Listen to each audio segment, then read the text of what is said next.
എന്തൊക്കെയുണ്ട് വിശേഷം? എല്ലാവർക്കും സുഖമാണോ? എല്ലാവരും സുഖമായിട്ടും സന്തോഷമൊക്കെ ആയിട്ട് ഇരിക്കുമെന്ന് വിചാരിക്കണോ. നമ്മളിവിടെ അടിപൊളിയായിട്ട് ഇരിക്കണം കേട്ടോ. അപ്പോൾ ഞാൻ രാവിലെ ചെടികളിൽ ഇങ്ങനെ പണിത് വരികയാണ് കേട്ടോ. കുറേ ചെടികൾ കട്ടിങ്ങും അങ്ങനത്തെ കാര്യങ്ങളൊക്കെ ഉണ്ടായിരുന്നു. അപ്പോൾ രാവിലെ അമ്പലത്തിലൊക്കെ പോയി വന്നു. അത് കഴിഞ്ഞ് ഞാൻ പിന്നെ ബ്രേക്ക്ഫാസ്റ്റൊക്കെ ഉണ്ടാക്കി. ബ്രേക്ക്ഫാസ്റ്റ് എന്ന് പറയാനൊന്നുമില്ല, ഒരു സ്റ്റൂ ഉണ്ടാക്കിയിട്ടുണ്ടായിരുന്നു. അതും ബ്രെഡും കൂടിയിട്ട് അഡ്ജസ്റ്റ് ചെയ്തു. അപ്പോൾ അതൊക്കെ കഴിഞ്ഞ് കുറച്ച് ഗ്യാപ്പ് കിട്ടിയപ്പോൾ ഞാൻ വിചാരിച്ചു ചെടികൾ ഒന്ന് കട്ടിങ്ങും കാര്യങ്ങളൊക്കെ ചെയ്യാൻ കേട്ടോ. ഇവിടെ രാവിലെ ഭയങ്കരമായിട്ട് ഇങ്ങനെ കാർമേഘം മൂടി ഇങ്ങനെ നിൽപ്പായിരുന്നു കേട്ടോ. അപ്പം ഞാൻ വിചാരിച്ചു ഇന്ന് മഴയായിരിക്കും. മഴയാകുമ്പോൾ അങ്ങനെ നമ്മൾ ചെടികളൊക്കെ കട്ട് ചെയ്താൽ കുറച്ച് നല്ലതല്ലേ, കുറച്ച് തണുപ്പുണ്ടാവുമ്പോൾ. അങ്ങനെയല്ലേന്ന് വിചാരിച്ചിട്ട് വെയിലില്ലാത്ത സമയം നോക്കി ഞാൻ ചെടികൾ കട്ട് ചെയ്യാൻ സ്റ്റാർട്ട് ചെയ്തു. ഒരു പകുതി മുക്കാൽ ഭാഗം കട്ട് ചെയ്ത് കഴിഞ്ഞപ്പോഴത്തേക്കും പൊടുന്നനെ ആ കാർമേഘമൊക്കെ അങ്ങ് പോയി. ജസ്റ്റ് ഇങ്ങനെ ചാറൽ പോലെ ഒന്ന് പെയ്തിട്ടുണ്ടല്ലോ, ആ കാർമേഘമൊക്കെ അങ്ങ് ഒലിച്ചു പോയി. എവിടേക്ക് ഒലിച്ചു പോയെന്ന് എനിക്ക് അറിഞ്ഞുകൂടാ, കാണാണ്ടായിട്ട് പെട്ടെന്ന്. പിന്നെ ഇങ്ങനെ വെയിൽ ഉദിച്ച് വരാൻ തുടങ്ങി.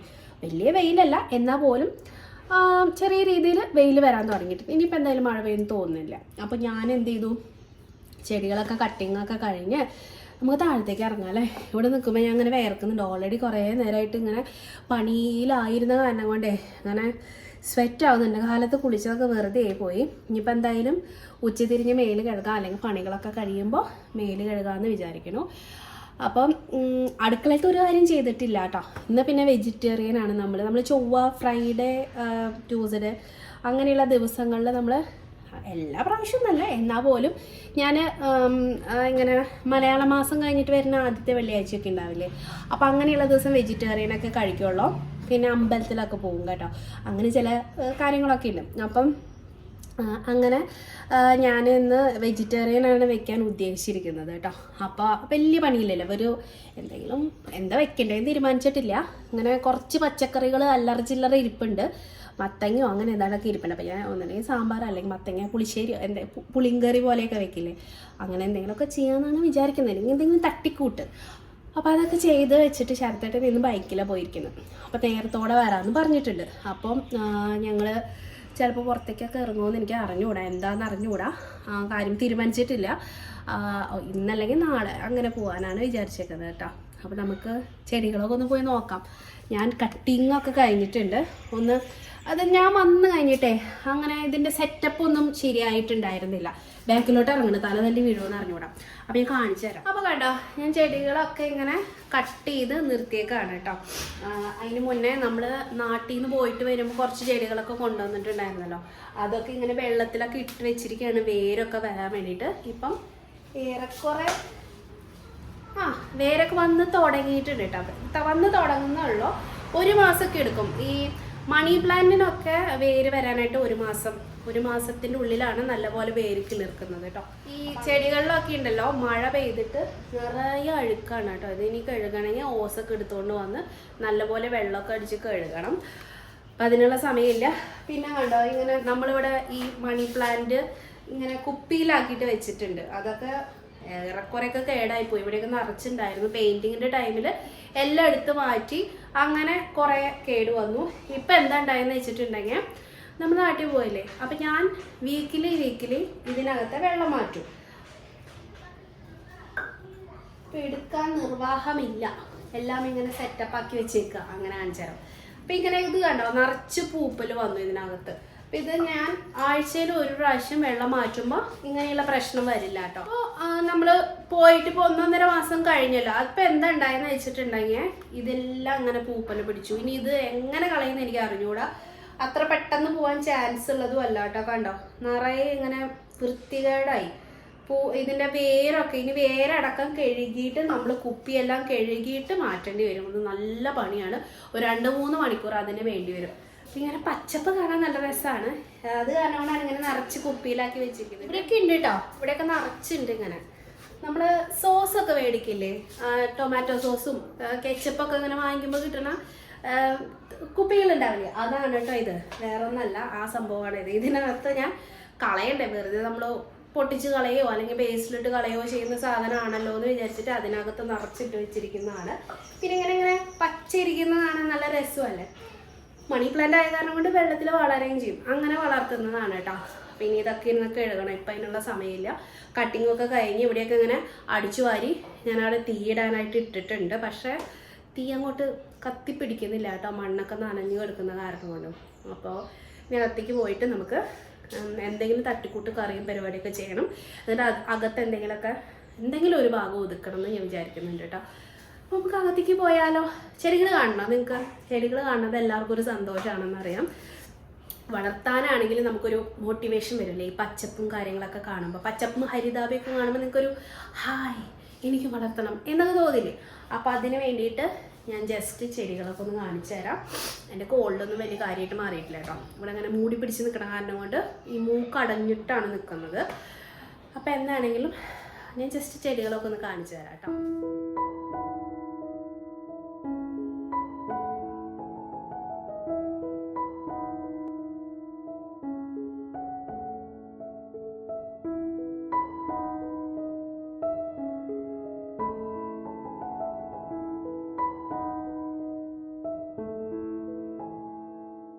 അങ്ങനെ നമ്മൾ ഫൈനലി സാമ്പാർ വെക്കാം എന്നുള്ള തീരുമാനത്തിലായിട്ടുണ്ട് കേട്ടോ. അപ്പം ഞാൻ മിക്കപ്പോഴും വീഡിയോ എടുക്കുമ്പോൾ സാമ്പാർ വരയ്ക്കില്ലേ, ഞാൻ മനഃപൂർവ്വം ചെയ്യുന്നതല്ല കേട്ടോ. ഞാൻ വീഡിയോ എടുക്കുന്ന ദിവസം സാമ്പാറായി പോകുന്നതാണ്, അല്ലാതെ സാമ്പാർ മാത്രമല്ല കേട്ടോ നമ്മൾ വെക്കുന്നത്, എല്ലാം വെക്കും നമ്മൾ. പറഞ്ഞില്ലേ ഞാൻ ഒരു തീരുമാനത്തിലായിരുന്നില്ല. മത്തങ്ങ ഇരിപ്പുണ്ട്, അപ്പോൾ അത് വെച്ചിട്ട് അതെങ്ങനെയെങ്കിലും അവസാനിക്കണമല്ലോ എന്ന് വിചാരിച്ചിട്ടാണ് സാമ്പാർ വെക്കുന്നത് കേട്ടോ. അതാകുമ്പോൾ ഇച്ചിരി മത്തങ്ങ കൊഴുപ്പൊക്കെ കിട്ടാൻ വേണ്ടി നമുക്ക് കുറച്ചധികം ചേർക്കാമല്ലോ. അപ്പോൾ നമ്മുടെ അടുത്തുണ്ടല്ലോ ഒരു കുട്ടി ഇങ്ങനെ ചോദിച്ചിട്ടുണ്ടായിരുന്നു. ഒരു കുട്ടീനല്ല, കുറച്ചധികം പേര് എൻ്റെ അടുത്ത് ചോദിച്ചിട്ടുണ്ട് മക്കളെ പാരന്റിങ് രീതി എങ്ങനെയാണ് എന്ന് കേട്ടോ. അതിപ്പം ഇവര് നമ്മുടെ ചാനലിലൊക്കെ ഇങ്ങനെ കണ്ടിട്ട് കുട്ടികൾ ഇങ്ങനെ നല്ല അനുസരണയും അങ്ങനെ വഴക്കൊന്നും ഇല്ലാത്ത കുട്ടികളല്ലേ. അപ്പൊ പാരന്റിങ് രീതി എങ്ങനെയാണ് എന്നിട്ട് എൻ്റെ അടുത്ത് ചോദിച്ചിട്ടുണ്ടായിരുന്നു കേട്ടോ. ഓരോരുത്തരുടെ പാരന്റിങ് രീതിയും വ്യത്യാസമാണെന്നാണ് എനിക്ക് തോന്നുന്നത് കേട്ടോ. അത് ഓരോരുത്തരുടെ സ്വഭാവം അനുസരിച്ചിരിക്കും കേട്ടോ. അപ്പോൾ പണ്ടത്തെ ഒരു ടൈപ്പ് എന്നൊക്കെ പറഞ്ഞാൽ അവരൊന്നും അങ്ങനെ ഓവർ കെയർ ചെയ്യുന്ന ആൾക്കാരായിരുന്നു എന്ന് എനിക്ക് തോന്നുന്നില്ല കേട്ടോ. ഞാൻ പറയുന്നത് നമ്മളുടെ ഈ ഗ്രാൻഡ് പാരൻസ് ഒക്കെ ഉണ്ടാവില്ലേ, അവരുടെ ഒരു ജനറേഷൻ നിങ്ങൾ ആലോചിച്ച് നോക്ക്. അവരെന്ന് വെച്ചിട്ടുണ്ടെങ്കിൽ അവർ രാവിലെ എണീറ്റ ഈ പറഞ്ഞ പോലെ വലിയ എഞ്ചിനീയർമാരും ഡോക്ടർമാരും അങ്ങനെയുള്ള ആൾക്കാരൊന്നും അല്ലല്ലോ. അപ്പൊ അവരെന്നൊക്കെ പറഞ്ഞിട്ടുണ്ടെങ്കിൽ രാവിലെ എണീറ്റിട്ടുണ്ടെങ്കിൽ അവര് പാടത്തും പറമ്പിലൊക്കെ പോയി കഷ്ടപ്പെട്ട് കൃഷിയും കാര്യങ്ങളൊക്കെ ചെയ്ത് അങ്ങനെ ജീവിക്കുന്ന ആൾക്കാരായിരുന്നു എൻ്റെ ഗ്രാൻഡ് പാരൻസ് ഒക്കെ. അങ്ങനെ അന്നേരം ഒന്നും ഇങ്ങനെ ഓവർ കെയർ ചെയ്ത് വളർത്തുന്ന മക്കളായിരുന്നു എന്ന് എനിക്ക് ഫീൽ ചെയ്തിട്ടില്ല കേട്ടോ. കാരണം അവർക്ക് അതിനുള്ള സമയമൊന്നും ഉണ്ടായിരുന്നില്ല. പിന്നെ ഈ പറഞ്ഞ പോലെ ഒരു കുട്ടി രണ്ട് കുട്ടി അങ്ങനെയൊന്നും അല്ലല്ലോ അന്നത്തെ കാലത്ത്. 5ഉം 10ഉം പിള്ളേരൊക്കെ അല്ലേ. അപ്പൊ മൂത്തവരൊക്കെ ആയിരിക്കും താഴെയുള്ളവരെ നോക്കുന്നതും കാര്യങ്ങളൊക്കെ. അങ്ങനെ ആയിരിക്കാം. ഞാൻ എൻ്റെ അമ്മമ്മയൊക്കെ അങ്ങനെ പറഞ്ഞു കേട്ടിട്ടുണ്ട് കേട്ടോ. ഇവരിങ്ങനെ കൂട്ടം കൂടിയിട്ട് തന്നെ കളിക്കും, തന്നെ ഭക്ഷണം കഴിക്കും, അങ്ങനെ അങ്ങനെ വളർന്നിട്ടുള്ള പിള്ളേരാണ് എന്നൊക്കെ കേട്ടോ. അതാണ് ഞാൻ പറഞ്ഞത്. ഓരോ ജനറേഷൻ കഴിയുമ്പോഴും പാരന്റിങ്ങിന്റെ രീതിയിലും വ്യത്യാസം വന്നിട്ടുണ്ട്. എൻ്റെ ഒരു അഭിപ്രായത്തിൽ ഇപ്പൊ ഞാൻ അതിനെ പറ്റിയിട്ട് കൂടുതലായിട്ടൊന്നും പറയാൻ വലിയ ആളാണെന്നൊന്നും എനിക്ക് തോന്നുന്നില്ല.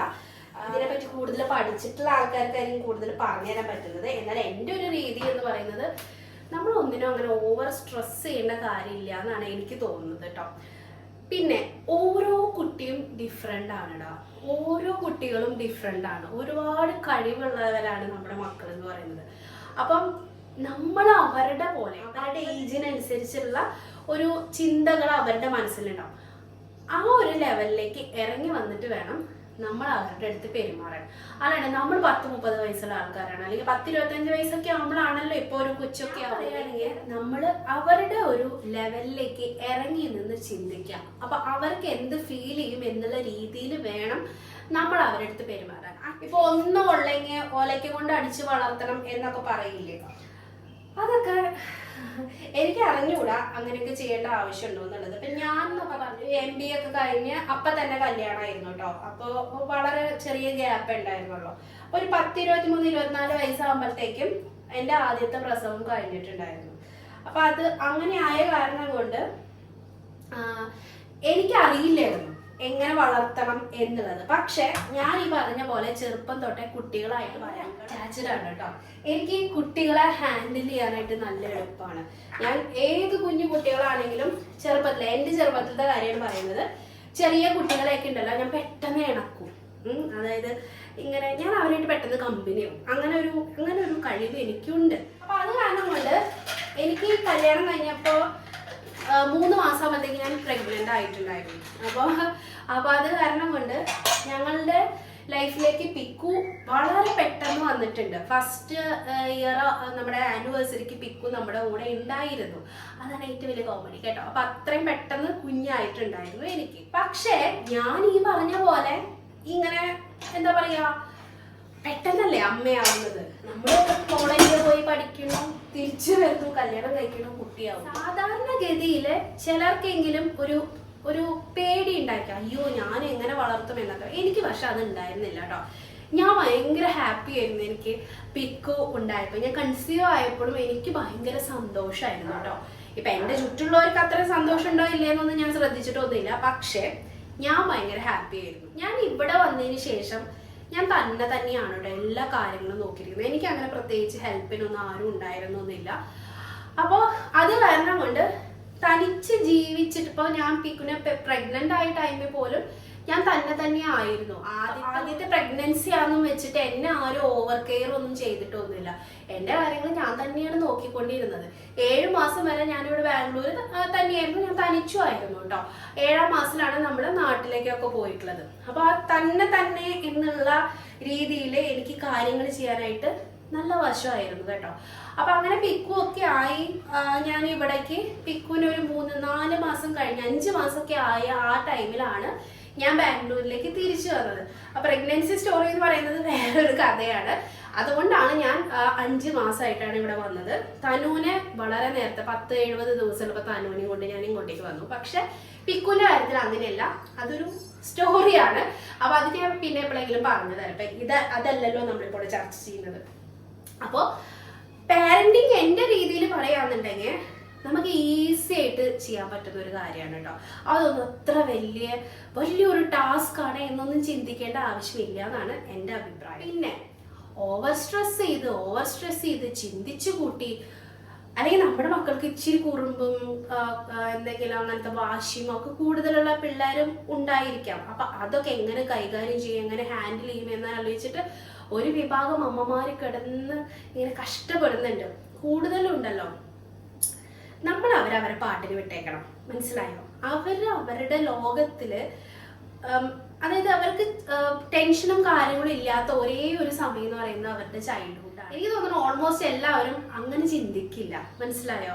നമ്മൾ കുറച്ച് വലുതായി കഴിഞ്ഞാൽ നമുക്ക് എന്തുമാത്രം സ്ട്രെസ്സും കാര്യങ്ങളും ഉണ്ടായിരിക്കുന്നത് നമ്മൾ ചിന്തിക്കേ ഇല്ല. പിക്കു ആയ സമയത്തുണ്ടല്ലോ, ഞാന് ഈ പറയില്ലേ, ഒന്നുണ്ടെങ്കിൽ ഓലയ്ക്ക് കൊണ്ട് അടിച്ച് വളർത്തണം എന്ന് പറയില്ലേ, അതായത് ഓവർ കുറുമ്പൊന്നും പിക്കുവിന് ഉണ്ടായിരുന്നേ ഇല്ല. എന്നാൽ പോലും ഞാൻ പിക്കുവിൻ്റെ അടുത്ത് വഴക്ക് പറയായിരുന്നു, ദേഷ്യപ്പെടായിരുന്നു. ചിലപ്പോഴെങ്കിലും 1-2 അടിയൊക്കെ ഞാൻ കൊടുത്തിട്ടുണ്ട് കേട്ടോ. അടിയൊക്കെ എന്നെ കിട്ടിയിട്ടൊക്കെ ഉണ്ട്. പക്ഷെ തനുവിൻ്റെയിലേക്ക് വന്നപ്പോഴത്തേക്കും ഈ അടി എനിക്ക് കുറച്ചുകൂടി കാര്യങ്ങൾ മനസ്സിലായി.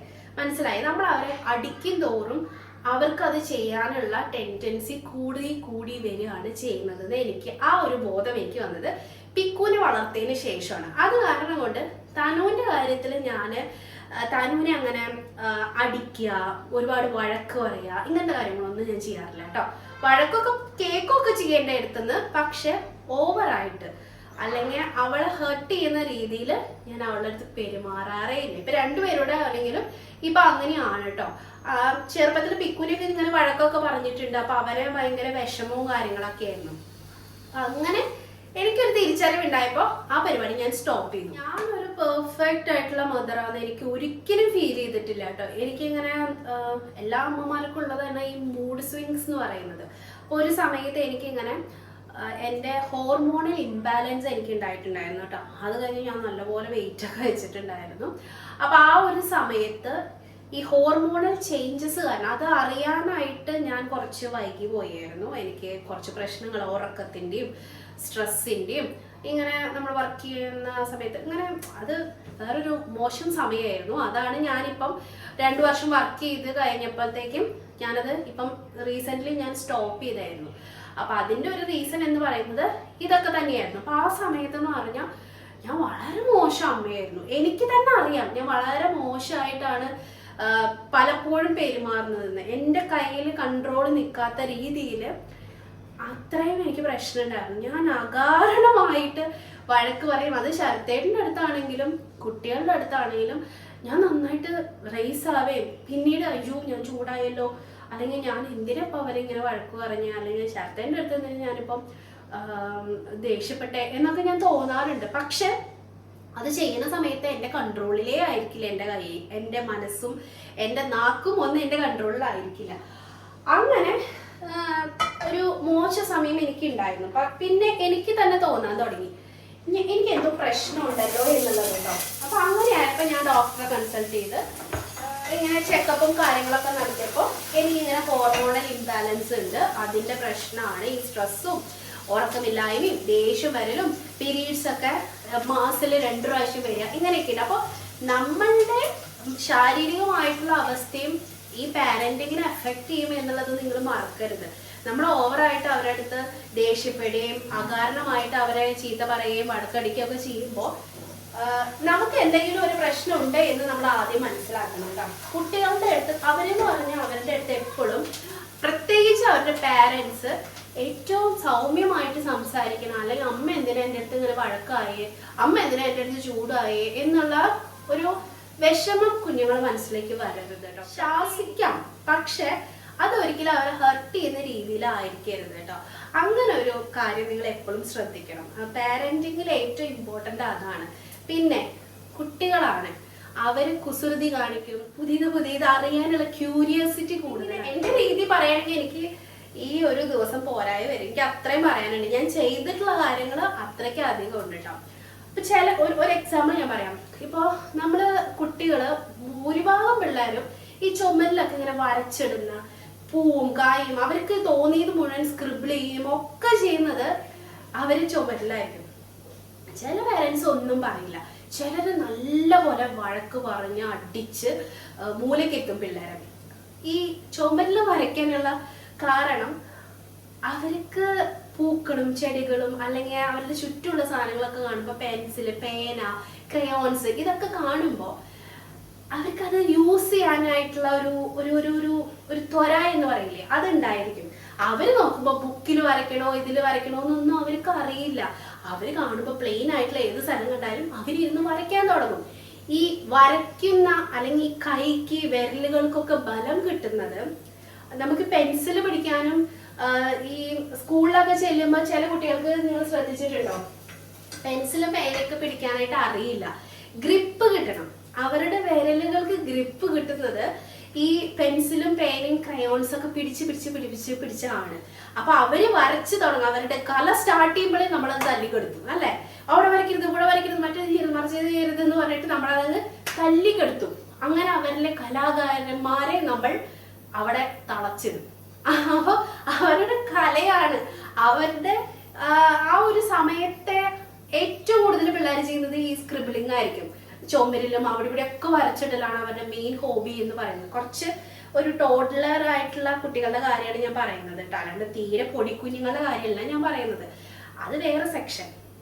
അപ്പോൾ അങ്ങനെ സ്വഭാവമുള്ള കുട്ടികളാണെങ്കിൽ നിങ്ങൾ എന്താ ചെയ്യേണ്ടതെന്ന് അറിയൂ. ഈ ചുമരിലേക്ക് പോകും മുന്നേ ഇവർക്ക് ഈ കളേഴ്സിനോട് ഇതിനോടൊക്കെ ഒരു അട്രാക്ഷൻ വരുന്ന സമയത്ത് നമ്മൾ ഇവരെ അത്തരം ആക്ടിവിറ്റീസിൽ എൻഗേജ്ഡ് ആക്കിയിട്ട് ഇരുത്തണം. അപ്പൊ പിക്കു എന്നൊക്കെ പറയുമ്പോൾ നമ്മൾ എല്ലാ മാസത്തിലും നമ്മളൊരു ആക്ടിവിറ്റി കിറ്റ് അവന് വാങ്ങിക്കുമായിരുന്നു കേട്ടോ. അത് നമ്മൾ ഓൺലൈനായിട്ട് ഓർഡർ ചെയ്തിട്ട് എല്ലാ മന്തും വരും. അതിന് അത്യാവശ്യം റേറ്റും കാര്യങ്ങളൊക്കെ ഉണ്ട്. ആ സമയത്ത് എനിക്ക് തോന്നുന്നു 12,000 രൂപയൊക്കെ മന്ത്ലി അതിനാവുന്നതാണ് എൻ്റെ ഒരു ഓർമ്മ. പക്ഷെ നിങ്ങൾ അത് ചെയ്യണമെന്ന് ഞാൻ പറയുന്നത്, അതിൽ ഇഷ്ടംപോലെ ആക്ടിവിറ്റീസ് ഉണ്ടായിരിക്കും ഓരോ ദിവസവും ചെയ്യാൻ വേണ്ടിയിട്ട്. അങ്ങനെ പിക്കുവിനെ നമ്മൾ ചെയ്യാറുണ്ടായിരുന്നു കേട്ടോ. പിന്നെ ഞാൻ ചെയ്തിരുന്നത് ഇവർക്ക് ഈ കളേഴ്സിനോട് പെൻസിൽസിനോട് ഇതിനോടൊക്കെ ഒരു അട്രാക്ഷൻ വരുന്ന സമയത്ത് നമ്മൾ അവർക്ക് ബുക്സ് അവർക്ക് വരയ്ക്കാനാണെങ്കിലും എന്തിനാണെങ്കിലും നമ്മൾ ബുക്സ് ഇൻട്രൊഡ്യൂസ് ചെയ്യണം അവർക്ക്. അല്ലാതെ കുട്ടികൾ അവിടെ വരച്ച് ഇവിടെ വരച്ചൊന്നും വേണ്ട അവരെ കുറ്റം പറയാനായിട്ട് പോകരുത്. അവർക്ക് അതിനുള്ള സാധന സാമഗ്രികൾ നമ്മൾ കൊടുക്കണം. കൊടുത്തു കഴിയുമ്പോൾ അവർ ഓട്ടോമാറ്റിക്കലി അതിലേക്ക് വരും. അതിലാണ് വരയ്ക്കേണ്ടത്, അതിലാണ് കളർ ചെയ്യേണ്ടത് എന്നുള്ള ഒരു ബോധം അവർക്ക് വന്നു കഴിഞ്ഞാൽ പിന്നെ അവർ ഈ ചുമരിൽ അവിടെ ഇവിടെ വരയ്ക്കുമെന്ന് എനിക്ക് തോന്നുന്നില്ല. ഇനി സപ്പോസ് ഒന്ന് വരച്ചാൽ തന്നെ ഓടി ചെന്ന് അതിനെ അടിക്കാനോ പിടിക്കാനോ പോകാണ്ട് പറഞ്ഞ് മനസ്സിലാക്കുക. മനസ്സിലായോ? പറഞ്ഞ് മനസ്സിലാക്കി കൊടുക്കുക. ചുമരല്ല വരയ്ക്കാനുള്ള സ്ഥലം എന്ന് പറഞ്ഞു കൊടുത്തിട്ട് അവർക്ക് അത് മനസ്സിലാക്കി കൊടുക്കണം. നമ്മൾ ബുക്സിൽ വരയ്ക്കണം എന്നൊക്കെ 1-2 പ്രാവശ്യം പറയുമ്പോൾ, അല്ലെങ്കിൽ എല്ലാ ദിവസവും കുറച്ച് സമയം അവർക്ക് പടം വരയ്ക്കാനോ കളർ ചെയ്യാനോ എന്ത് പുസ്തകത്തിന് അവര് എന്ത് തോന്നിയാസം വേണമെങ്കിൽ കാണിച്ചോട്ടെ, അതൊരു വിഷയമേ അല്ല. അപ്പൊ അങ്ങനെ നമ്മള് അതിനുള്ള കാര്യങ്ങൾ അവർക്ക് നമ്മൾ ചെയ്തു കൊടുക്കണം. അല്ലാതെ കുട്ടികൾ പിന്നെ നമ്മളൊന്നും ചെയ്തു കൊടുക്കാണ്ട് അവരവിടെ വരച്ചു ഇവിടെ വരച്ചു എന്ന് പറയുന്നതിന്റെ അർത്ഥമില്ല. ഈ നന്നായിട്ട് വരയ്ക്കുകയും നന്നായിട്ട് ഈ പെൻസിലും കാര്യങ്ങളൊക്കെ യൂസ് ചെയ്യുന്ന പിള്ളേർക്കാണ് ഈ കയ്യിന്റെ ഗ്രിപ്പ് നന്നായിട്ട് ഉണ്ടാവുന്നത് കേട്ടോ. അത് ഭാവിയിൽ സ്കൂളിലേക്ക് ചെല്ലുമ്പോൾ അവർക്ക് എഴുതാനായിട്ട് അല്ലെങ്കിൽ വരയ്ക്കാനായിട്ട് ഈ നമ്മളുടെ അക്ഷരങ്ങൾ നിങ്ങൾ ശ്രദ്ധിച്ചിട്ടുണ്ടോ? എല്ലാത്തിനും സ്ട്രെയിറ്റ് എഴുതുന്ന അക്ഷരങ്ങളല്ല ഉള്ളത്. വളവും തിരിവും എല്ലാം കുനിപ്പും കുത്തും കോമയും ഒക്കെയുള്ള അക്ഷരങ്ങളാണ് നമ്മൾ പഠിക്കുന്നത്. പ്രത്യേകിച്ച് മലയാള അക്ഷരമാണ് ഏറ്റവും ബുദ്ധിമുട്ട് പഠിക്കാനായിട്ട്. അപ്പം മലയാളത്തിൽ എഴുതാൻ കേട്ടോ. അപ്പോൾ ഞാൻ പറയുകയാണെങ്കിൽ അവർക്ക് ആ ഗ്രിപ്പ് കിട്ടുന്നത് ഏറ്റവും കൂടുതൽ പെൻസില് ക്രയോൺസ് ഒക്കെ യൂസ് ചെയ്തിട്ടാണ്. അപ്പോൾ ആ സമയത്ത് നമ്മൾ ബുക്സ് ഇങ്ങനത്തെ കാര്യങ്ങളൊക്കെ കൊടുക്കുക. എന്നിട്ട് അതിൽ വരയ്ക്കാനായിട്ട് അവരെ ശീലിപ്പിക്കുക. നമ്മൾ സമയം അവർക്ക് വേണ്ടി സ്പെൻഡ് ചെയ്തേ പറ്റൂ.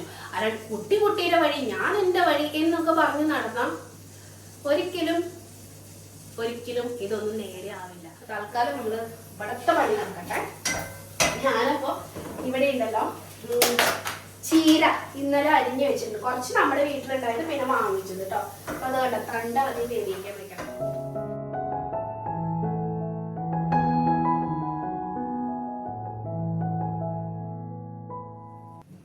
ഇപ്പൊ ഇവിടത്തെ മക്കളുടെ സ്വഭാവത്തില് കുറെ നല്ല ശീലങ്ങളുണ്ട്. ഒരുപാട് നല്ല ശീലങ്ങളുള്ള കുട്ടികളാണ്. അങ്ങനെ വഴക്ക് പഠിക്കുക, മറ്റുള്ളവരെ ഉപദ്രവിക്കുക, വീട്ടിലെ സാധനങ്ങൾ നശിപ്പിക്കുക, വീട് വൃത്തികേടാക്കുക, പുറത്ത് പോയിട്ടുണ്ടെങ്കിൽ വൃത്തികെട്ട സ്വഭാവം കാണിക്കുക. ചില കുട്ടികൾ കണ്ടിട്ടുണ്ടോ? വീടിനകത്ത് വളരെ നല്ല കുട്ടികളായിരിക്കും. അത് ആ വീടിനകത്ത് അച്ഛനമ്മേനും പേടിയുള്ള കാരണമാണ്. ഇവർക്കറിയാം പുറത്ത് പോയി കഴിഞ്ഞിട്ടുണ്ടെങ്കിൽ അധികം പാരൻസ് ഈ മറ്റുള്ളവരെ ആൾക്കാരെ മുന്നിൽ വെച്ചിട്ട് ഇവരൊന്നും പറയില്ല എന്നുള്ള ഒരു ഇത് മനസ്സിലാക്കി കഴിയുമ്പോഴല്ലോ ഇവർ പുറത്ത് പോയി കഴിഞ്ഞാൽ ഭയങ്കര അലമ്പായിരിക്കും. വീട്ടിനകത്ത് ചെയ്യാൻ പറ്റാത്തതൊക്കെ ഇവർ പുറത്ത് പോകുമ്പോൾ ചെയ്യാൻ തുടങ്ങും. അവരുടെ ഫ്രസ്ട്രേഷൻ ആണ് അവരത് തീർക്കുന്നത് കേട്ടോ. ഞാൻ മനസ്സിലാക്കിയിടത്തോളം കുട്ടികളുടെ ഫ്രസ്ട്രേഷൻ ആണ് ആ വീടിനകത്തെ ആ ഒരു അച്ഛനമ്മമാരുടെ ഒരു ടോർച്ചറിങ് ഉണ്ടായിരിക്കുമല്ലോ, അതാണ് പുറത്തു പോകുമ്പോൾ കിട്ടുന്ന ഫ്രീഡത്തിൽ അവര് തീർക്കുന്നത് കേട്ടോ. ആ ഒരു ഫ്രസ്ട്രേഷനിൽ നിന്നാണ് ആ ഒരു സ്വഭാവം കുട്ടികൾക്ക് വരുന്നത്. അപ്പം കുറച്ചൊക്കെ നമ്മൾ ഫ്രീ ആയിട്ട് വിടുക. കുറച്ച് കുറുമ്പും കുന്നായ്മയും ഒക്കെ കുട്ടികളുടെ കയ്യിലുണ്ടായിരിക്കും. അതൊക്കെ വിട്ട് കളയുക. പിന്നെ തെറ്റ് ചെയ്യുമ്പോൾ പറഞ്ഞ് മനസ്സിലാക്കുക. അടിക്കാനും വഴക്ക് പറയാനും ഒക്കെ സിമ്പിളാണ്, പക്ഷെ തിരുത്താനാണ് ബുദ്ധിമുട്ട്. കുട്ടികളെ തിരുത്തി കഴിഞ്ഞാൽ തെറ്റാണ് എന്ന് അവർക്ക് മനസ്സിലായി കഴിഞ്ഞാൽ അവർ പിന്നെ അത് ചെയ്യുമെന്ന് എനിക്ക് തോന്നുന്നില്ല കേട്ടോ. എൻ്റെ മക്കളൊന്നും അങ്ങനെയായിട്ട് ഞാൻ ഇതുവരെ കണ്ടിട്ടില്ല. അപ്പൊ അത് ഞാനോടാണ് പറഞ്ഞത്. എവിടെ പോയാലും എൻ്റെ മക്കള് അങ്ങനെ എന്താ പറയാ ഞങ്ങളെ ബുദ്ധിമുട്ടിക്കുന്ന രീതിയിൽ പെരുമാറാറില്ല കേട്ടോ. ഇപ്പൊ എന്തെങ്കിലും സാധനങ്ങൾ കണ്ടാൽ അതിന് വേണ്ടിയിട്ട് വാശി പിടിക്കുകയോ അല്ലെങ്കിൽ എന്താ പറയാ അങ്ങനത്തെ ശീലങ്ങളൊന്നും. ചില കുട്ടികൾ കണ്ടിട്ടുണ്ട്, ഞാൻ ഷോപ്പിംഗ് മോളിലൊക്കെ പോകുമ്പോൾ കണ്ടിട്ടുണ്ട്, നിൽപ്പിൽ അങ്ങ് കരഞ്ഞിട്ട് അവിടെ അങ്ങ് ബോധം കെട്ട് വീഴും. എൻ്റെ അമ്മോ, ഞാനതൊക്കെ കാണുമ്പോൾ വിചാരിക്കും എൻ്റെ ദൈവമേ ഇതൊക്കെ എന്താണ് എന്ന് ഞാൻ വിചാരിക്കാറുണ്ട്. ടീച്ചോ എന്താ എനിക്ക് പാവം തോന്നും, പാരൻസിനോട് എനിക്ക് പാവം തോന്നും. അതേസമയം എന്തുകൊണ്ടായിരിക്കും എന്ന് ഞാൻ ചിന്തിക്കാറുണ്ട് കേട്ടോ. അപ്പോൾ ഞാൻ പറയുന്നത് അവരുടെ സ്വഭാവം എങ്ങനെയാണ് എന്നുള്ളത് രൂപീകരിക്കുന്നത് നമ്മൾ തന്നെയാണ്. അതിൽ വേറൊരാൾക്കും പങ്കില്ല കേട്ടോ. അപ്പോൾ നമ്മൾ അവരുടെ സ്വഭാവ രൂപീകരണത്തിൽ ഭയങ്കരമായിട്ടുള്ള പങ്ക് വഹിക്കുന്നുണ്ട് കേട്ടോ. അപ്പോൾ അതിനനുസരിച്ച് നമ്മൾ നമ്മുടെ സ്വഭാവം നേരെയാക്കണം. എന്നിട്ട് വേണം നമ്മൾ അവരെ ഭരിക്കാൻ പോകാനായിട്ട്. ഒരിക്കലും നമ്മുടെ സ്ട്രെസ്സോ നമ്മുടെ ദേഷ്യമോ നമ്മുടെ പ്രയാസങ്ങളോ അല്ലെങ്കിൽ അതൊന്നും കുട്ടികളുടെ മേലെ നമുക്ക് പെട്ടെന്ന് കോപം വരും. അതൊന്നും കുട്ടികളുടെ മേലെ നമ്മൾ പ്രയോഗിക്കരുത്. അങ്ങനെ ചെയ്തിട്ടുണ്ടെങ്കിൽ അവരത് തന്നെയായിരിക്കും കോപ്പി ചെയ്യുന്നത്. കുട്ടികൾ എപ്പോഴും പാരൻസിനെ കോപ്പി ചെയ്യാൻ, അവർക്ക് എന്ത് കണ്ടാലും അവർക്ക് അത് കോപ്പി ചെയ്യാനുള്ള ടെൻഡൻസി ഉണ്ടായിരുന്നു. നമ്മൾ അലറാന്ന് വെച്ചു, കുട്ടി എന്തെങ്കിലും ചെയ്യുമ്പോഴത്തേക്ക് നമ്മൾ കിടന്ന് അലറാന്ന് വെച്ചോ സപ്പോസ്, അവര് അത് പെട്ടെന്ന് അമ്മ അലറുമ്പോൾ അല്ലെങ്കിൽ അച്ഛൻ അലറി സംസാരിക്കുമ്പോൾ അവര് കേൾക്കുമ്പോൾ അവർ പെട്ടെന്ന് പേടിച്ചു, അനങ്ങാണ്ടിരുന്നു, അല്ലെങ്കിൽ എന്താ അനുസരിക്കാൻ പറഞ്ഞതെന്ന് വെച്ചാൽ അത് പെട്ടെന്ന് ചെയ്തു. ഇതൊക്കെയാണ് അവര് ചെയ്യുന്നത്. പിന്നീട് നെക്സ്റ്റ് സ്റ്റെപ്പില് അവർക്ക് എന്തെങ്കിലും ഇതുപോലെ അവരുടെ താഴെയുള്ള കുട്ടികളോടോ ഒപ്പമുള്ള കുട്ടികളോടോ അല്ലെങ്കിൽ ആരോടാണെങ്കിലും ഈവൻ നമ്മളോടാണെങ്കിൽ പോലും അവരും ഒച്ചത്തിൽ സംസാരിക്കാനും അലറാനും തുടങ്ങും. മനസ്സിലായോ? ഷൗട്ട് ചെയ്യുക എന്ന് പറയില്ലേ ഇംഗ്ലീഷിൽ, അതാണ് ഞാൻ ഉദ്ദേശിച്ചത്. അപ്പൊ അങ്ങനെ ഷൗട്ട് ചെയ്യാൻ തുടങ്ങുമ്പോൾ നമ്മൾ മനസ്സിലാക്കിക്കോണം, നമ്മുടെ സ്വഭാവമാണ് അവർ കോപ്പി ചെയ്തിരിക്കുന്നത്. അത് കാരണം കൊണ്ട് അവരുടെ അടുത്ത് പെരുമാറുമ്പോൾ സൂക്ഷിച്ചും കണ്ടൊക്കെ പെരുമാറാം. അങ്ങനെ ചെയ്താൽ മാത്രമേ അവരെ നല്ല രീതിയിൽ നമുക്ക് വളർത്തിക്കൊണ്ട് വരാനും നല്ല സ്വഭാവത്തിന് ഉടമകളാക്കാനും നമുക്ക് പറ്റുള്ളൂ.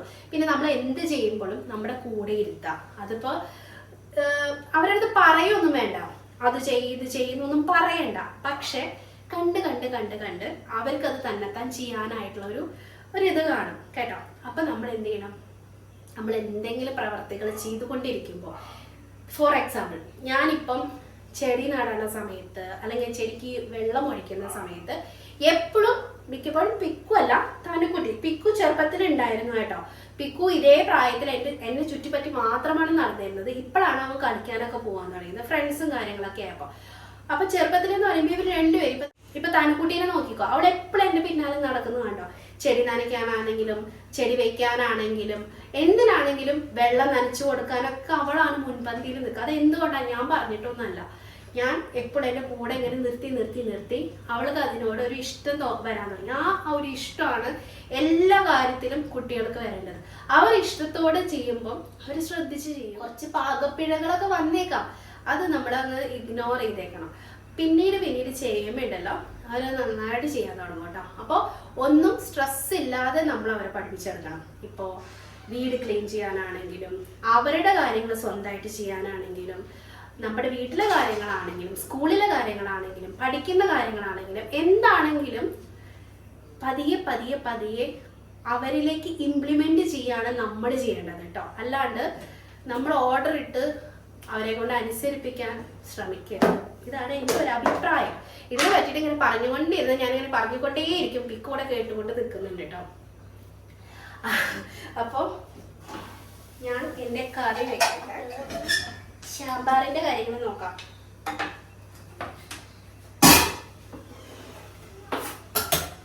തട്ടിക്കൂട്ട് സാമ്പാറാണ് കേട്ടോ. സാധാരണ തൃശ്ശൂരൊക്കെ നമ്മളിങ്ങനെ വറുത്തരച്ചാണ് വെക്കുന്നത് സാമ്പാർ. പക്ഷേ എനിക്കിപ്പോൾ അതിനുള്ള സമയമില്ല. പിന്നെ ഇതിപ്പോൾ ഞങ്ങൾ മാത്രമല്ലേ ഉള്ളൂ, ഞാനും പിക്കും തരുമല്ലോ, എല്ലാ അഡ്ജസ്റ്റ്മെന്റും നടക്കും. വറുത്താനും നല്ല സമയം പോയിട്ടാട്ടോ. അപ്പൊ അത് കാരണം കൊണ്ട് വറുത്തരക്കൽ പരിപാടി ഇപ്പൊ ഞാൻ ചെയ്യാറില്ല കേട്ടോ. ഇതുപോലെ പൊടി ഇട്ടിട്ടുള്ള സാമ്പാറാണ് വെക്കുന്നത്. അപ്പൊ സാമ്പാർ നമ്മൾ അടുപ്പത്തേക്ക് ആക്കിയിട്ടുണ്ട് കേട്ടോ, കഷ്ണങ്ങളൊക്കെ ചേർത്തിട്ട്. ഇനി ഇതിലേക്ക് ഇത് ചീരയ്ക്ക് വേണ്ടിയിട്ടുള്ള പരിപാടിയാണ്. ചീര ഞാനിവിടെ ഇന്നലെ അരിഞ്ഞൊക്കെ വെച്ചിട്ടുണ്ടായിരുന്നു കേട്ടോ. ചേർക്കാം കണ്ടോ. ഈ റെഡ് നമ്മുടെ വീട്ടിലുണ്ടായതാ, ഇന്നത്തെ 1-2 പച്ചി നമ്മുടെ വീട്ടിലുണ്ടായതാ, ബാക്കി വാങ്ങിച്ചതാണ് കേട്ടോ. നിങ്ങൾ ഇന്നലെ അരിഞ്ഞരിഞ്ഞ് വെച്ചതാണ്. റെഡും പച്ചയും കൂടിയിട്ട് മിക്സ് ചെയ്തിട്ടാണ് നമ്മൾ വെക്കുന്നത്. ഈ പാരന്റിങ്ങിന്റെ കാര്യത്തില് ഏറ്റവും അവസാനമായിട്ട് എനിക്ക് നിങ്ങളോട് പറയാനുള്ള ഒരു കാര്യം, ഈ കുട്ടികളെ എന്ന് പറയുന്നത് അവർക്കും അവരുടേതായിട്ടുള്ള വ്യക്തിത്വമുള്ള ആൾക്കാരാണ് കേട്ടോ. അവരും വ്യക്തികളാണ്, നമ്മളെ പോലെ തന്നെ. 10 ആളുടെ മുന്നിൽ വെച്ചിട്ട് വഴക്ക് പറയുകയും നിങ്ങളെ അപമാനിക്കുന്ന രീതിയിൽ ആരെങ്കിലും ബിഹേവ് ചെയ്താൽ നിങ്ങൾക്ക് സഹിക്കുമോ? നിങ്ങൾ എന്തായിരിക്കും നിങ്ങളുടെ മനസ്സിൽ? അപ്പൊ അതേപോലെ തന്നെയാണ് ഇവര്. നമ്മൾ അവരെ വഴക്ക് പറയാനാണെങ്കിലും ശാസിക്കാം, പക്ഷെ അത് ഓവർ ആവരുത്. അത് പക്ഷെ അവർക്ക് പരിചയമില്ലാത്തവരെയോ അല്ലെങ്കിൽ നമ്മുടെ വീട് തന്നെ വിട്ട് പുറമെ, നമ്മുടെ ഫാമിലി എന്ന് പറഞ്ഞാൽ നമ്മുടെ അച്ഛൻ അമ്മ കുട്ടികൾ അങ്ങനെ ആയിരിക്കുമല്ലോ. അപ്പൊ അതിന് വെളിയിലുള്ള സർക്കിളിലുള്ള ആൾക്കാരുടെ മുന്നേ വെച്ചിട്ട് അവര് ഒരുപാട് വഴക്ക് പറയാനും ഇപ്പോഴല്ലാതെ പുറമേ നിന്നുള്ള ആൾക്കാർ വന്ന് നമ്മുടെ കുട്ടികളെ വഴക്ക് പറയാനും മറ്റുള്ളവരെ മുന്നേ വെച്ചിട്ട് ശാസിക്കാനും അവരെ നാണം കെടുത്താനും ഒക്കെയുള്ള വഴികൾ നമ്മളായിട്ട് ഉണ്ടാക്കി കൊടുക്കരുത്. അങ്ങനെ ആരെങ്കിലും ചെയ്താൽ അത് അപ്പം തടഞ്ഞോണം. ഇവരാരും അല്ല നമ്മുടെ മക്കളെ വളർത്തുന്നത് അല്ലെ. ഇവർക്കൊന്നും ഒരു അവകാശവും ഇല്ല നമ്മുടെ കുട്ടികളെ വഴക്ക് പറയാനോ അല്ലെങ്കിൽ ഇതങ്ങനെ. അവരവരുടെ മക്കളെ നന്നാക്കട്ടെ. നമ്മുടെ കുട്ടികളെ ശരിപ്പെടുത്താൻ വരേണ്ട ആവശ്യം അവർക്കില്ല. നമ്മൾക്കില്ലാത്ത ഒരു ഉത്തരവാദിത്വം മറ്റുള്ളവർക്ക് ഈ കാര്യത്തിൽ വരേണ്ട ആവശ്യം ഇല്ല.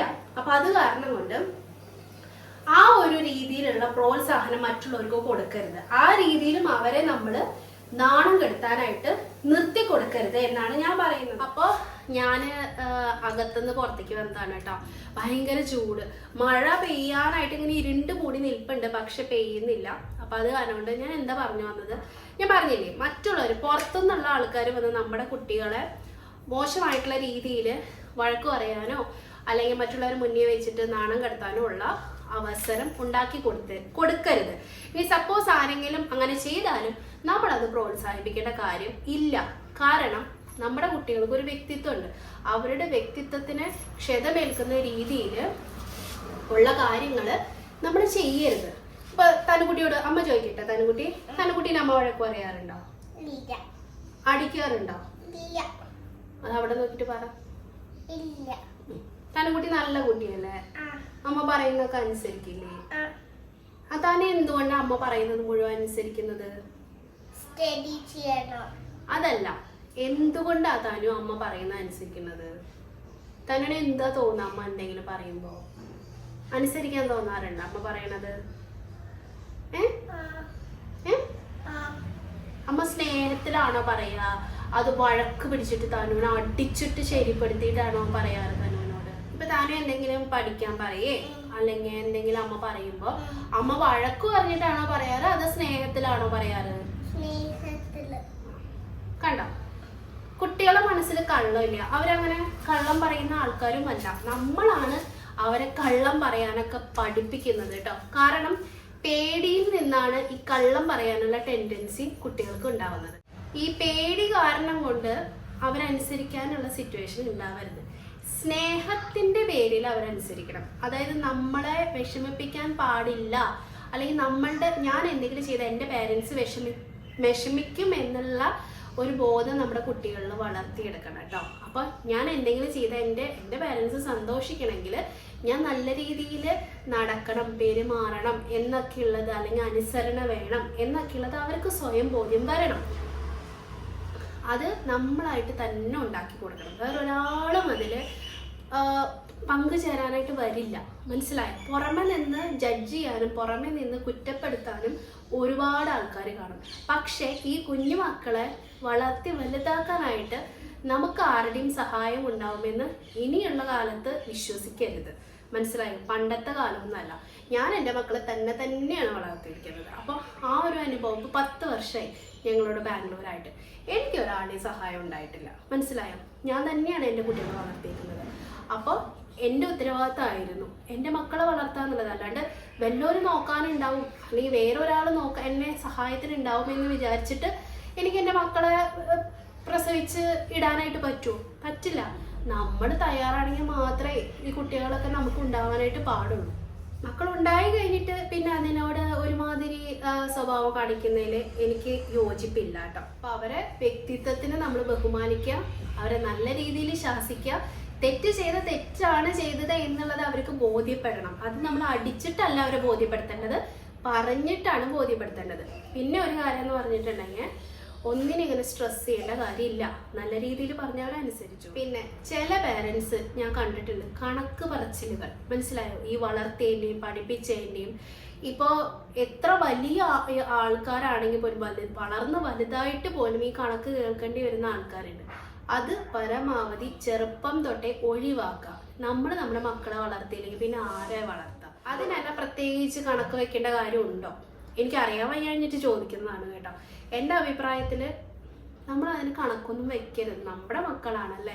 എല്ലാ അച്ഛനമ്മമാരും കഷ്ടപ്പെട്ട് തന്നെയാണ് മക്കളെ വളർത്തിയിരിക്കുന്നത്. അതിപ്പോൾ ഈ ജനറേഷൻ ആ ജനറേഷൻ എന്നൊന്നുമില്ല, എല്ലാ ജനറേഷനിലും എന്തെങ്കിലുമൊക്കെ കഷ്ടപ്പാട്, എന്തെങ്കിലുമൊക്കെ ത്യാഗങ്ങൾ, സാക്രിഫൈസ് എപ്പോഴും പാരൻസിൻ്റെ ഭാഗത്തുനിന്ന് തന്നെ ഉണ്ടായിരിക്കും. അല്ലാതെ നാട്ടുകാർ നമുക്ക് വേണ്ടി സാക്രിഫൈസ് ചെയ്യും.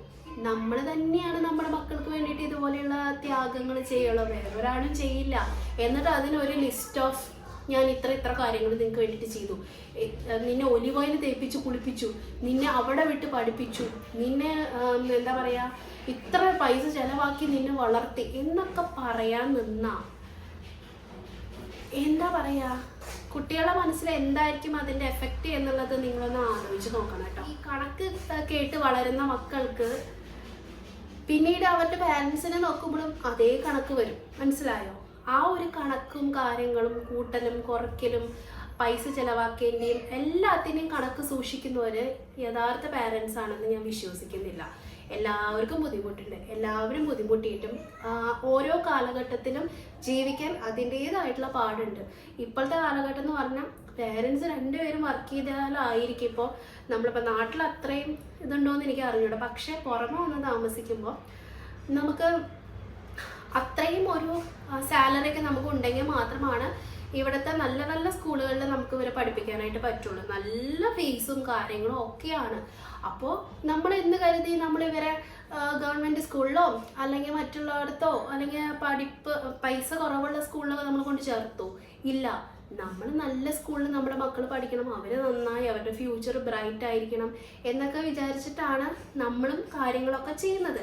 അപ്പം അത് കാരണം കൊണ്ട് എന്തിനാണെങ്കിലും എന്തിൻ്റെ പേരിലാണെങ്കിലും ഒരു കളിപ്പാട്ടം വാങ്ങിക്കൊടുത്താൽ അല്ലെങ്കിൽ ഒരു ഐസ്ക്രീം വാങ്ങിക്കൊടുത്താൽ പോലും ഇതിന് 100 രൂപയായി അല്ലെങ്കിൽ ഇതിന് 200 രൂപയായി എന്ന് കണക്ക് പറഞ്ഞ് അവരുടെ കയ്യിലേക്ക് അത് കൊടുക്കുമ്പോൾ ഒരിക്കലും അവർക്ക് അതിൽ സന്തോഷം കാണില്ല, മനസ്സിലായി? അവർക്ക് എന്താ പറയുക, സന്തോഷം വരണം.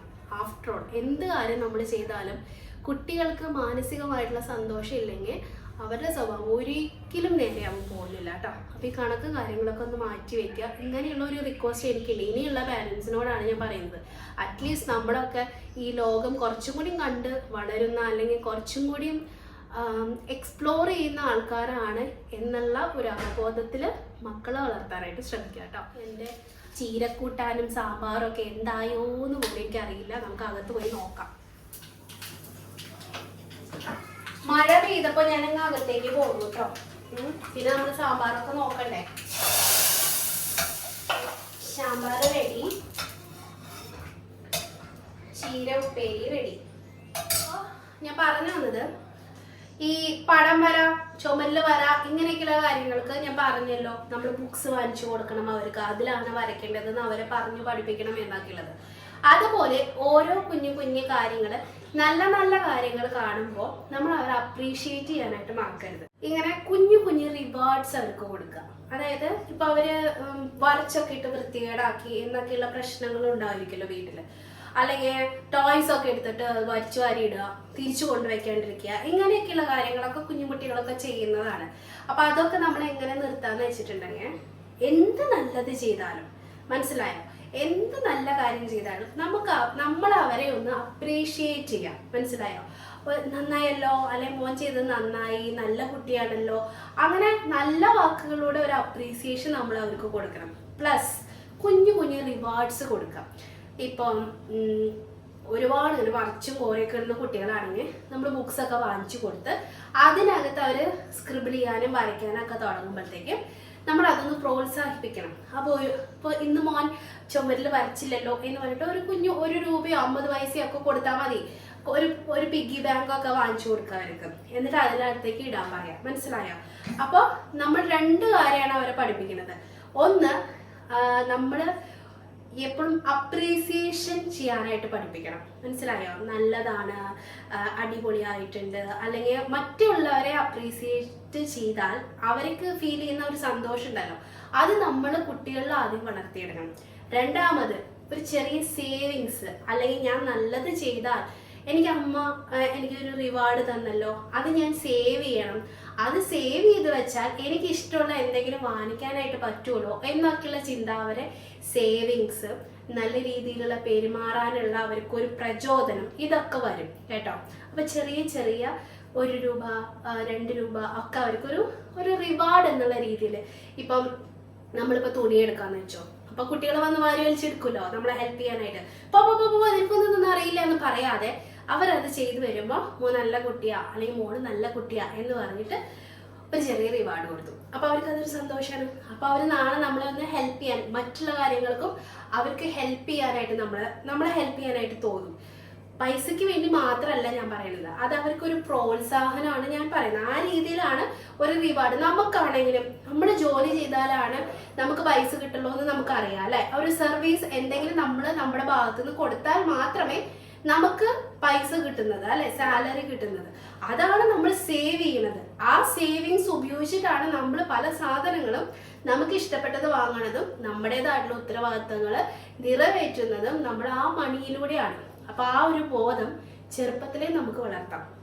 അപ്പൊ പൈസയുടെ വാല്യൂ, സേവ് ചെയ്യണതിന്റെ ഉദ്ദേശങ്ങൾ, അല്ലെങ്കിൽ അവരുടെ പൈസ കൊണ്ട് അവരെ എന്തെങ്കിലും വാങ്ങിക്കുമ്പോൾ അവർക്ക് കിട്ടുന്ന ഒരു ആത്മസംതൃപ്തി ഉണ്ടായിരിക്കും. ഓ, ഞാൻ എൻ്റെ കയ്യിലിരിക്കുന്ന പൈസ കൊടുത്തിട്ടല്ലേ ഇത് മേടിച്ചേ. അപ്പൊ അവർക്കത് കേടാക്കാനായിട്ട് തോന്നില്ല. മനസ്സിലായി? അങ്ങനെ പല പല പല പല ഗുണങ്ങളാണ്. നല്ല രീതിയിലുള്ള ഒരു പാരന്റിങ് എന്ന് പറയുന്നത് ഒരുപാട് കഷ്ടതകൾ നിറഞ്ഞതാണ് കേട്ടോ. ഒരുപാട് കാര്യങ്ങൾ, ചെറിയ ചെറിയ കാര്യങ്ങൾ നമ്മൾ അവരെ പഠിപ്പിച്ച് നല്ല രീതിക്ക് വളർത്തിയെടുക്കണം. അപ്പൊ ഇതാണ് എൻ്റെ ഒരു ചെറിയ വേർഷൻ. കുറച്ച് വലിയ വീഡിയോ ആയെന്ന് എനിക്കറിയാം. ഇതിനേക്കാൾ ഞാൻ കുറച്ചും കൂടി എക്സ്പ്ലെയിൻ ചെയ്തിട്ടൊക്കെ ഇനി വേണമെന്നുണ്ടെങ്കിൽ നിങ്ങൾ കമൻറ്റ് ചെയ്താൽ മതി, അല്ലെങ്കിൽ നിങ്ങളുടെ അഭിപ്രായങ്ങൾ നിങ്ങൾ പറയുക. എന്നിട്ട് നമുക്ക് വേണമെങ്കിൽ ഇതിനൊരു പാർട്ട് 2 ഉണ്ടാക്കാം. ഓക്കെ, അപ്പൊ സാമ്പാർ റെഡി, ജീരകപ്പേരി റെഡി. ഇനി ഞങ്ങൾ ഊണ് കഴിഞ്ഞിട്ട് അപ്പൊ ഇന്നത്തെ വ്ളോഗ് ഞാൻ അവസാനിപ്പിക്കുകയാണ് കേട്ടോ. അടുത്ത വ്ളോഗിൽ നമുക്ക് വീണ്ടും കാണാതെ.